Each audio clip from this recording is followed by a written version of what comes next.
মসজিদে নববীতে জোহরের নামাজ হয়, নিজের ছেলেকে মসজিদে নববীর উস্তানা বলে, উস্তানাতু মসজিদুন নববী, মসজিদে নববীর পিলারে বেঁধেছেন।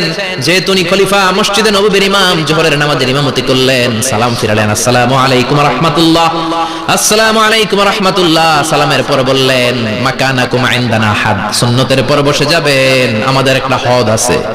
আল্লাহর দেয়া যে বিধান, বিচার, এটাকে আরবিতে বলে হাদ, প্লুরাল হচ্ছে হুদুদ। আমাদের হুদুদ আছে, মানে গুরুদণ্ড আছে, বসবেন। হাজার হাজার মানুষ সবাই ওযু করে যখন ঢুকতেছিল, দেখে আবু শামা পিলারে বাঁধা। সবাই তো আশ্চর্য, কি আজীব তামাশা, প্রেসিডেন্টের পোলা বাঁধা। নামাজের পরে বাইরে আসার পরে হাজার হাজার মানুষ তাকিয়ে আছে, কানাঘুষা শুরু হয়ে যায়। সবাই বলে কি হয়েছে? ওমর কয় আমার টানাটানি করা যাবে না, এই যে থামেন, এখন টানলে কি হবে আমি জানি, খুব বিশৃঙ্খলা হবে, দাঁড়ায় শোনেন, দাঁড়ায় শুনলে ডবল সোয়াব, আমি চলে গেলে এরপর আপনারা টানাটানি করে ঢুকেন। কথা শুনতেছেন তো?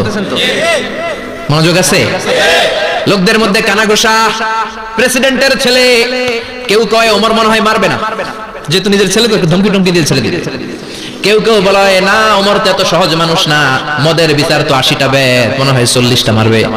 কেউ কয় না, 80টাই মারবে। ওমর চেয়ারে বসে জল্লাদরে ডাকলেন, বললেন ইবদা বিসমিল্লাহ, নে চাবুক শুরু কর। বাইতুল মাল থেকে শক্ত সাইজের একটা চাবুক আনবি।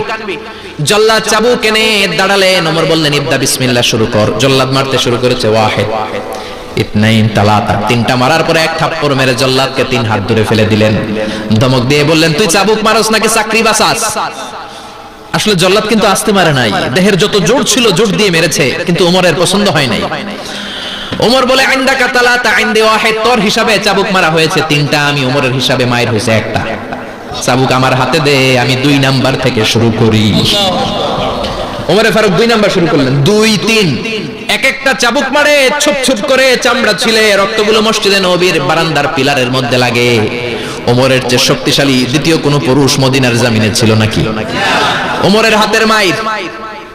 ছেলেটা চিৎকার দিয়ে বলে বাবা, ও আব্বা, আর মদ খাবো না, ছেড়ে দেন, আর খাবো না। মদ তো আমি খাই নাই, আমি খেয়েছি নাবিজ, 3-4 দিন রাখার কারণে একটু মাতলামি হয়েছে আমার। আব্বা এবারের জন্য ছেড়ে দেন, আর খাবো না। ওমরের কঠোর হৃদয়ে কোনো দয়া মায়া আসে না, মারতে লাগলেন। এবার আবু শাহামার মা, ওমরের বউ, পায়ের মধ্যে ওমরের পায়ে পড়ে ডেকে বলে, ও ওমর, আমার কলিজার টুকরা ছেলেটারে মারিস না। 30টা বাড়ি মারা হয়েছে, আর বাকি 50টা বাড়ির জন্য এক একটা চাবুকের বিনিময়ে আমি এক একটা ওট আল্লাহর রাস্তায় সদকা করব রে ওমর। সাইয়েদনা ওমর বলে আরে নিয়ে যাও। আবু শাহামার মা ওট দিয়ে আল্লাহর জাইন চাবুকের বাড়ি থেকে একটা বাড়িও কমানো যাবে না, 80টা বাড়ি দেয়া পর্যন্ত পৃথিবীর কোন শক্তি আবু শাহামারে আমার হাত থেকে ছুটাতে পারবে না। আবু শাহামার মা কাঁদতে লাগলো। ওমরের মনে দয়া মায়া হয় না। 40টা বাড়ি মারার পরে ছেলে বেহুশ, 50টা মারার পরে আবু শাহামা দুনিয়া থেকে শেষ। সবাই নিস্তব্ধ, নীরবতা, পিন ড্রপ সাইলেন্স, পিন পতন নীরবতা। রাগে তখনও গড়গড় করছে ওমর। সাইয়েদনা ওমর বললেন গোসল দে, জানাজা দে, কবর দে। কবর দেওয়ার পরে ওই কবরের উপর 51 নাম্বার থেকে মারা শুরু করলেন। 52, 53, 60টা, 70টা, 80টা চাবুকের বাড়ি কবরের মধ্যে বিশাল বিশাল বড় বড় বাড়ি মেরে আঘাত করে আল্লাহরে ডেকে বললেন, আল্লাহ, আমার ছেলে হওয়ার কারণে, প্রেসিডেন্টের ছেলে হওয়ার কারণে আমি পার্সিয়ালিটি করি নাই, একটা চাবুকের বাড়িও কম দেই নাই। কিয়ামতের দিন তুমি আমার জালিমদের কাতারে দাঁড় করাতে পারবা না। আল্লাহু আকবার। ওই ওমরের শাসন যদি দেশে থাকতো, দেশটারে মদিনা বানাইতো কে? এখন রিকশাওয়ালার পোলার জন্য এক নিয়ম, প্রধানমন্ত্রীর পোলার জন্য আরেক নিয়ম, কুলিওয়ালা ঠেলাওয়ালার জন্য এক নিয়ম, প্রেসিডেন্টের মেয়ের জন্য আরেক নিয়ম। জোরে বলেন ঠিক কিনা? সবার জন্য যদি এক নিয়ম হতো, চুরি করলে যদি হাত কাটা হতো, জিনা করলে যদি পাথর মেরে গর্দানটা উড়িয়ে দেয়া যেত, বাংলার জমিনে আর কোনো চোর আর জিনাখোর পাওয়া যেত না। চুরি করলে হাত কাটো কার আইন? তবে এটা কলা চোর, মুরগি চোর, ডাব চোর, আম চোর না।